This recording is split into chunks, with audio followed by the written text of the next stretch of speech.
원장님, 오늘은 대사와 면역에 대한 질문을 드리려고 해요. 대사와 면역은 어떤 관계가 있을까요? 그 면역이라는 거는 우리가 이 세상에 살면서 많은 장벽이 있어요. 잘 자라고 싶은데 아이가 어떤 균이 들어와서 공격을 한다든지, 그 균이 들어오면은 때로는 숙주가 죽도록 하잖아요. 바이러스도 있겠고 뭐 세균도 있겠고, 이런 거에 대해서 우리가 이길 수 있는 면역 체계가 있어요. 우리가 살아남는데 가장 필수적인 거예요. 몸에 피를 만드는 조효소로서의 작용하는 모든 이런 물질들, 비타민도 또 종류가 많고, 무기질은 또 뭐 칼슘이라든지 뭐 인이라든지 뭐 징크라든지, 우리가 미세 영양소 이런 것이 부족하지 않게 유지해야 되는 이유는 우리가 살아서 면역 체계 유지하는 거, 그리고 우리가 살아남아 있을 수 있는데 가장 기본적인 바탕이, 우리 몸에 어떤 미생물들이 침투했을 때 균과 싸우게 하고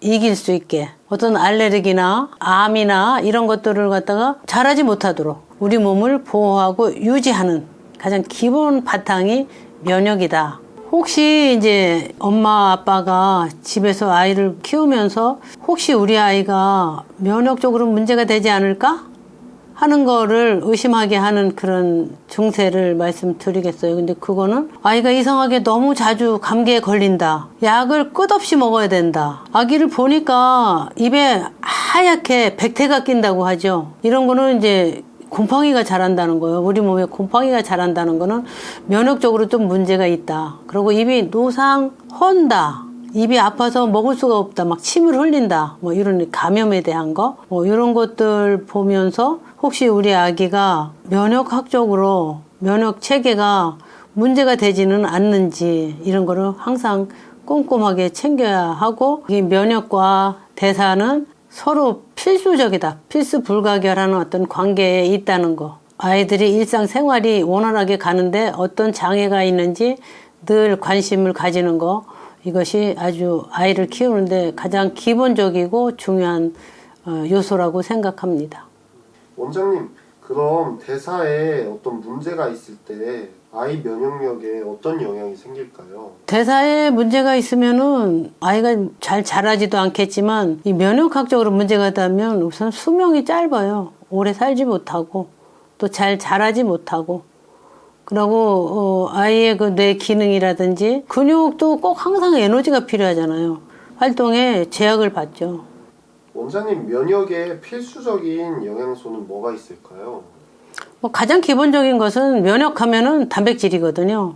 단백질 섭취가 충분해야 되고, 그 다음에 아이들이 개인 위생이 상당히 중요해요. 아이들이 단체 생활을 한다는 거는 감염의 기회도 많고 이러기 때문에, 아이가 너무 아플 때 제일 먼저 생각해야 될 것, 우리 아이가 너무 어린데 감염의 기회가 많은 곳에 노출되어 있지 않나, 너무 일찍 어린이집을 가지 않았나, 이런 거를 한번 챙겨보는 것도 좋고.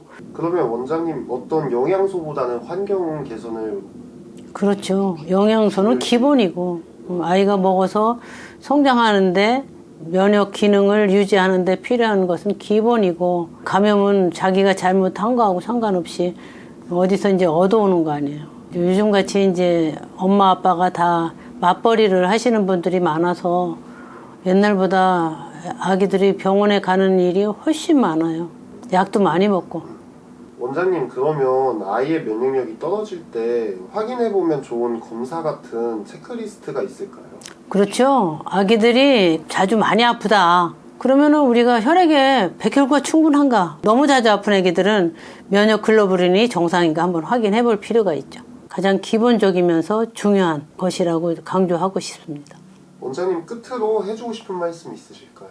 늘 강조하지만 아이들이 건강하게 잘 자라려면 규칙적으로 생활하고 골고루 음식물 섭취를 잘 해야 되고, 위생에 대한 거, 환경에 대한 거, 그리고 정신적인 스트레스나 이런 것들이 이제 다 영향을 줄 수 있다. 아기 케어를 하는데 여러 가지 면에서 주의를 가지고 아이들을 좀 키우는 것이 중요하다.